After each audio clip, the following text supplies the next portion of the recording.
আপনারা কি কারণে এসপি অফিসে ডেপুটেশন দিতে এসেছেন? স্যার আমরা তো দরিদ্র অসহায় অনেকদিন ধরে এই বেতনে 11,000 টাকা আমরা সংসার চালাতে পারি না। এই টাকাটা দিয়ে আমরা কীভাবে সংসার চালাবো? অনেকদিন ধরে আমরা দুঃখ পাইয়া দরিদ্র লাঞ্ছনায় ভুগতে ভুগতে আজকে আপনার এই জায়গার মধ্যে আমরা দাঁড়াইছি।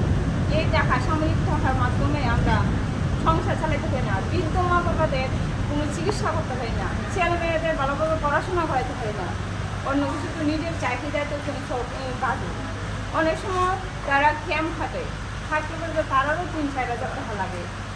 এই সাময়িক টাকা 7,000 টাকা আমরা কীভাবে সংসার চালাই? এরা অনেক কিছু আমরা দুঃখ পেতে পেতে আজকে এই জায়গার মধ্যে আমরা আয়া দাঁড়াইছি। স্যার আপনারা কারা এসেছেন মূলত? আমরা সবাই স্কুল পরিবার থেকে এসেছি। কি মূল দাবি কি? আমরা এই দাবিগুলো প্রথমত এই স্কুলে নিয়মিত চাই। আমরা প্রথম দাবি আমরা স্কুলে নিয়মিত দরকার। দ্বিতীয় পুলিশের স্কুলে এনপিএ চালু করতে হবে। স্যার এই যে দাবিগুলো আপনারা দেখেন, এই দাবিগুলোর জন্য আমরা আছি।